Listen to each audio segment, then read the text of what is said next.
नमस्कार, मी आकांक्षा. MCN न्यूजच्या जालना बातमीपत्रात तुमचं स्वागत करते. या बातमीपत्राचे प्रायोजक आहेत संजीवनी मल्टी स्पेशालिटी हॉस्पिटल. आपल्या आरोग्याची संजीवनी. The skill to heal, the spirit to care. या संजीवनी फाउंडेशन स्कूल शैक्षणिक वर्ष 2026-27 साठी प्रवेश सुरू.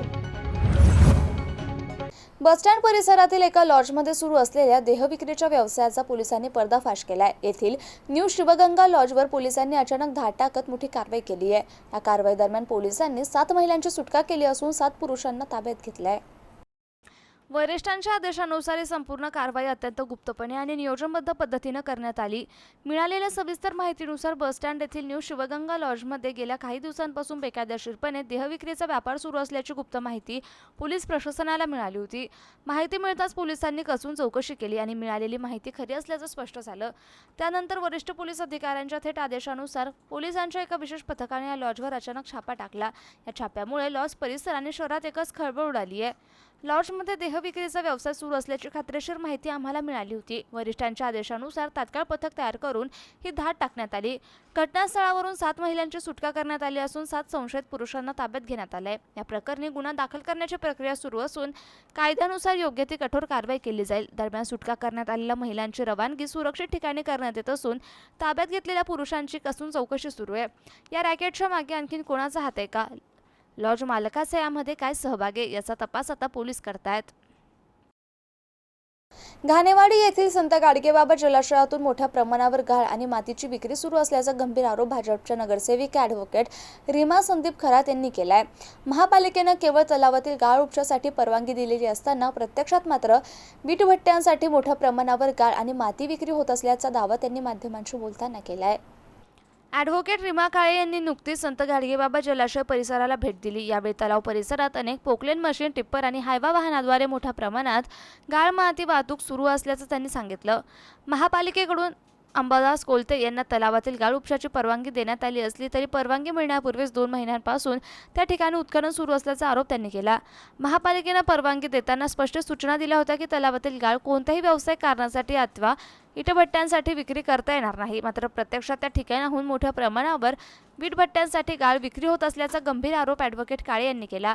त्यांच्या म्हणण्यानुसार तब्बल 9 पोकलेन मशीनच्या साहाय्याने दररोज शेकडो हायवा आणि टिप्परद्वारे माती बाहेर पाठवली जाते. जलाशय परिसरात अक्षरशः खदानीसारखे मोठमोठे खड्डे करण्यात आलेत असंही त्यांनी सांगितलं. या संपूर्ण प्रकाराबाबत आपण महापालिकेचे उपायुक्त नंदा गायकवाड यांना माहिती दिली असल्याचे ॲडव्होकेट काळे यांनी सांगितलं. संबंधितांवर फौजदारी गुन्हे दाखल करून परवानगी रद्द होणे आवश्यक असताना कोणतीही कारवाई होत नसल्याचा आरोप त्यांनी केला. देऊन घेऊन सगळं सुरळीत सुरू आहे. अनेक नगरसेवक आणि इतर मंडळी तेथे जातात, सर्व काही पाहतात आणि तोडी पाणी करून परत येतात, असा खळबळजनक आरोपही त्यांनी केला. तलावाची जबाबदारी मोरे नावाच्या अधिकाऱ्याकडे देण्यात आली असून मी रोज जाऊन पाहणी करतो असं सांगत, मात्र रोज पाहणी होत असेल तर त्या ठिकाणी एवढे मोठ्या मोठ्या खदानी कशा तयार झाल्या असा सवाल उपस्थित करत ॲडव्होकेट काळे यांनी संबंधित अधिकाऱ्यांवरही देण्याघेण्याचा संशय व्यक्त केला.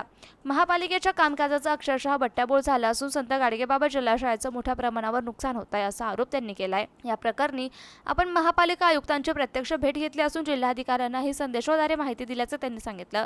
परवानगी मिळण्याच्या 2 महिने आधीपासून गाळ उपशाचं काम सुरू होतं. त्यामुळे या प्रकरणात सखोल चौकशी करून संबंधितांवर दंडात्मक तसेच फौजदारी कारवाई करावी अशी मागणी ॲडव्होकेट रीमा खरात काळे यांनी केली आहे. मी ॲडव्होकेट रीमा संदीप खरात काळे नगरसेवक आहे इथे आणि माझी तक्रार अशी आहे, त्या संदर्भात मी उपायुक्त मॅडम नंदाताई गायकवाड यांच्यासोबत सुद्धा बोलणं झालेलं आहे की महानगरपालिकेने गाळ उपशाची परमिशन दिलेली होती. जो घाणेवाडीचा जो तलाव आहे, घाणेवाडीचं जे जलाशय आहे संत गाडगेबाबा जलाशय, तर तिथला जो गाळ आहे तो गाळ उपशाची परमिशन दिलेली होती अंबादास कोलते यांना. आणि अंबादास कोलते ह्या माणसाने ती परमिशन घेण्याच्या अगोदरपासून त्या तलावाचे तिथे खोदकाम केलेलं आहे बरेच काही. आणि त्या जी परमिशन घेतलेली आहे त्या परमिशन मध्ये स्पष्ट लिहिलेलं आहे की कुठल्याही स्वरूपाची वीटभट्ट्यांना वगैरे गाळ्याची आम्ही विक्री करणार नाही.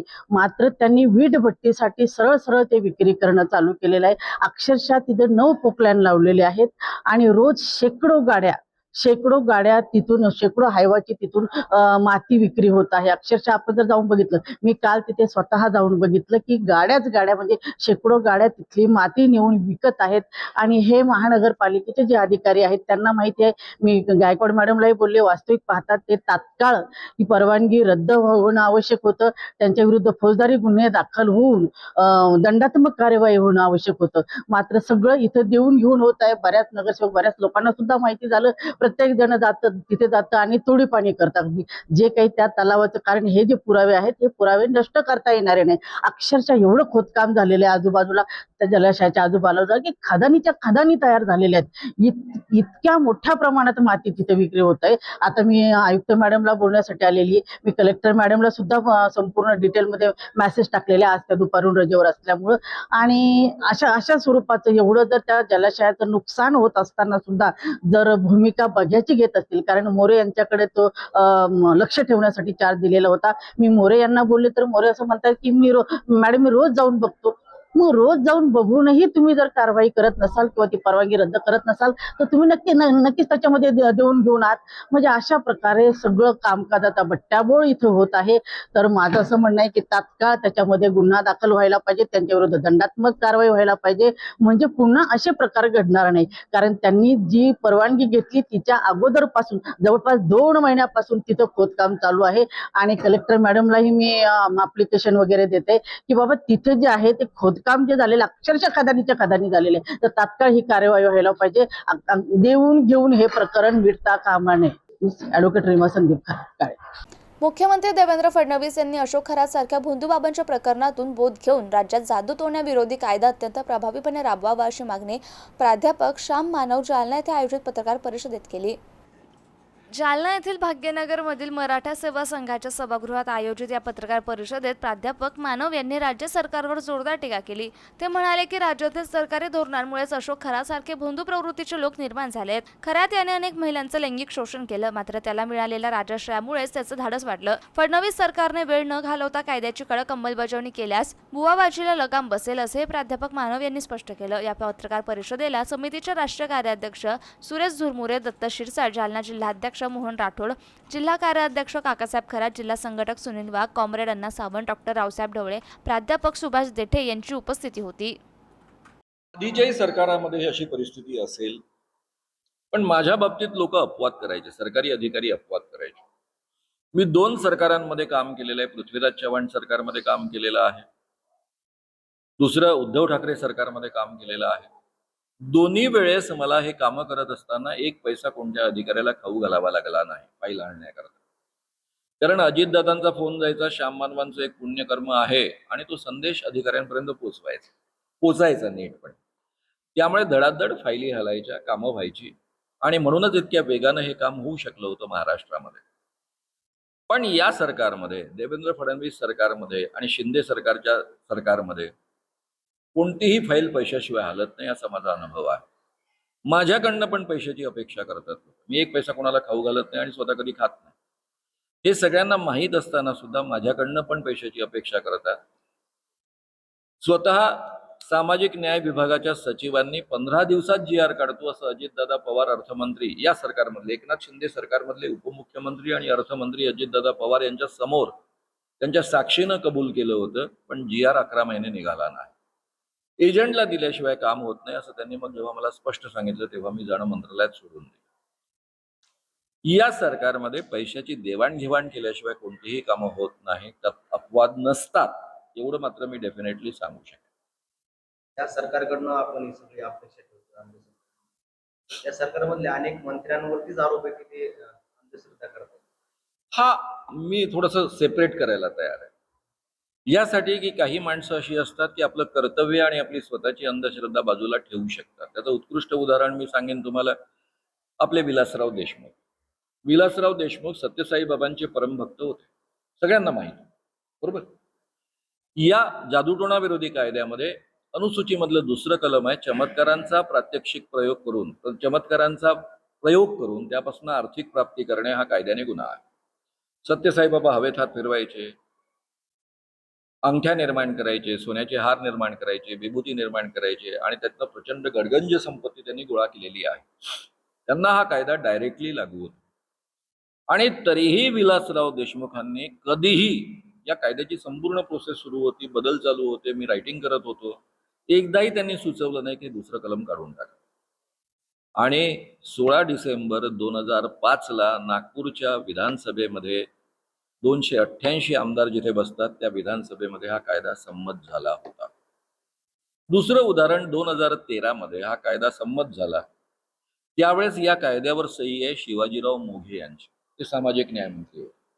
शिवाजीराव मोघे मंत्री असताना जर तुम्ही त्यांच्या दालनामध्ये गेला असाल तर तिथे सत्यसाई बाबांचा एवढा मोठा कळवा, सत्यसाई बाबांचे ते परमभक्त आहेत. पण त्यांनी चुकून सुद्धा एकदाही सुचवलं नाही की हे कलम काढून टाका. उलट हा कायदा झालाच पाहिजे याबद्दल ते आग्रही होते आणि आग्रहाने त्यांनी दोन्ही सभागृहामध्ये हा कायदा संमत करून घेतला. त्यांच्या सहीनं तो कायदा निघालेला.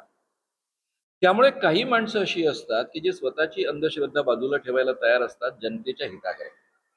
जेव्हा शिवाजीराव मोघेंना बाकीचे मंत्री म्हणायचे, झालं ना आता आपलं नाटक पूर्ण झालं ना, विधानसभेत संमत झालं ना, आता विधान परिषद कशाला करता, उगाच आपल्या बोकांडी बसेल, त्यावेळेस ते म्हणायचे नाही माझे आदिवासी बांधव यामध्ये फार पोळले जातात, ते वाचले पाहिजे, म्हणून मी हा कायदा करूनच घेणार. आणि त्यांनी आग्रहाने करून घेतला तो.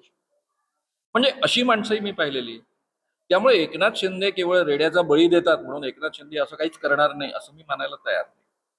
त्या माणसांना पटवलं जाऊ शकतं आणि त्यांनी जर या पद्धतीची मनोवृत्ती असेल की माझं काही असेल बाबा पण जनतेच्या हिताकरता मी काहीतरी चांगलं काम केलं पाहिजे असं वाटत असेल तर तो डेफिनेटली करेल. म्हणूनच तर मी देवेंद्र फडणवीसांना जाहीर आवाहन करतोय की झालं गेलं विसरा ना, आता तरी उत्तम काम करा. जालना शहरातील मुख्य रस्त्यावरील वाढते अतिक्रमण हटवण्यासाठी जालना महापालिका प्रशासनानं पुन्हा एकदा कडक कारवाई केली आहे.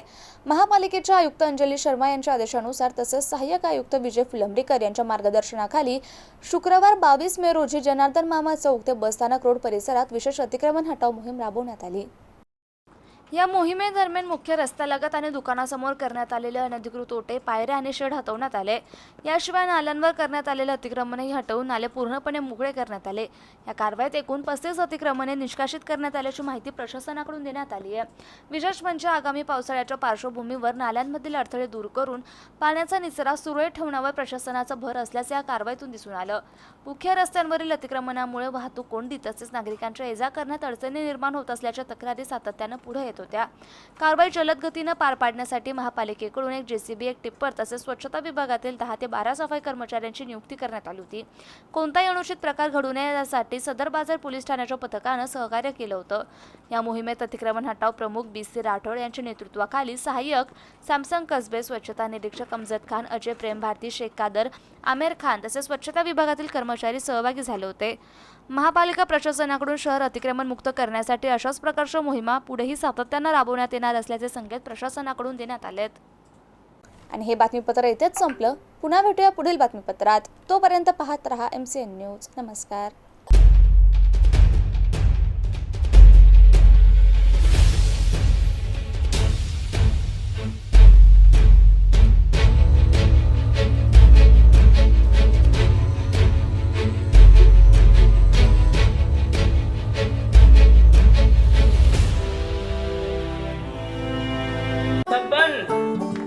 आपको कलेक्टर साहिबा के हाथों से इनामी घर मिल रहा है। आपका घर बहुत सुंदर होगा ना? अरे नहीं बेटा, हम तो बहुत छोटे आदमी हैं। चाचू डोंट वरी, मैं बड़ी होकर आपके लिए और सबके लिए मजबूत और सुंदर घर बना के दूंगी। कालिका सरिया लाना मत भूलना। कालिका TMT सरिया कंक्रीट से करे मजबूत जोड़ और भूकंप, संग, आग से लड़कर घर को दे दीर्घायु। कालिका सरिया मैं भूली नहीं। बेटिया आप कलेक्टर। कालिका TMT, फैसला जो मजबूत हो। संजीवनी मल्टी स्पेशालिटी हॉस्पिटल, ऋषी पार्क, अंबर चौफुली, जालना।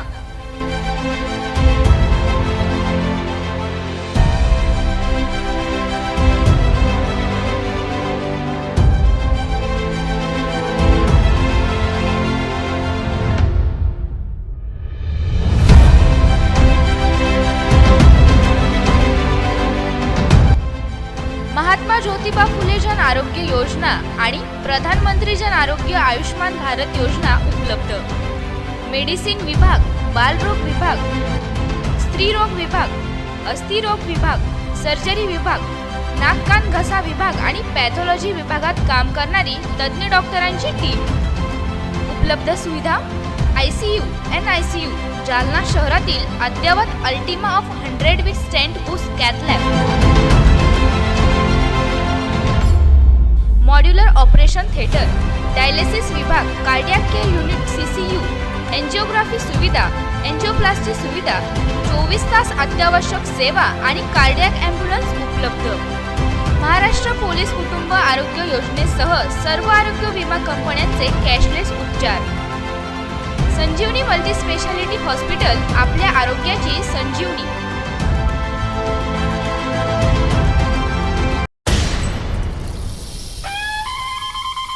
जैन, अग्रवाल, माहेश्वरी, ब्राह्मण, खंडेलवाल राजस्थानी समाज के विद्यार्थिनियों के लिए सुनहरा अवसर, करियर मार्गदर्शन और सत्कार समारोह. 10वीं 12वीं के बाद क्या? प्राध्यापक डॉक्टर नरेंद्र भूसारी, देश के सुप्रसिद्ध मोटिवेटर. कक्षा 8वीं और उसके आगे के सभी कक्षा कोर्स करने वाले विद्यार्थी जिन्होंने 75% से अधिक गुण प्राप्त किए, उनका अभिनंदन पत्र प्रदान कर सम्मान किया जाएगा. आप पालक सह आमंत्रित है. 7 जून 2026 संडे शार्प 10 बजे. आयोजक भारतीय जैन संस्था, स्थान जैन भवन, सकलेचा नगर, जालना. स्नेहभोजन कार्यक्रम पश्चात. विश्वस्त मंडल. उद्घाटक श्री नितिनजी खंडेलवाल, खंडेलवाल ज्वेलर्स. हस्तिमल बम, नरेंद्र मोदी, ॲडव्होकेट अभय सेठिया, विजयराज सुराणा, सुदेश सकलेचा, विनोद बम, सतीश बोथरा, कचरूलाल नवलखा, राजेंद्र सावजे, ताराचंद कुचेरिया, बसंतीलाल गोलेच्छा. 1 जून तक नीचे दिए गए व्यक्तियों के व्हाट्सएप पर नाम, कक्षा, मार्क, मोबाइल नंबर इत्यादि जानकारी भेजें. दीपक मोदी, कचरूलाल पाटनी, धनराज जैन, अशोक दहातोंडे, सतीश पंच, विजय राठी, अशोक मिश्रा, अर्जुन खंडेलवाल. सहयोग खंडेलवाल ज्वेलर्स, बड़ी सड़क, जालना. Mobile number 9545 45 4708. भव्य शुभारंभ 31 मई 2026.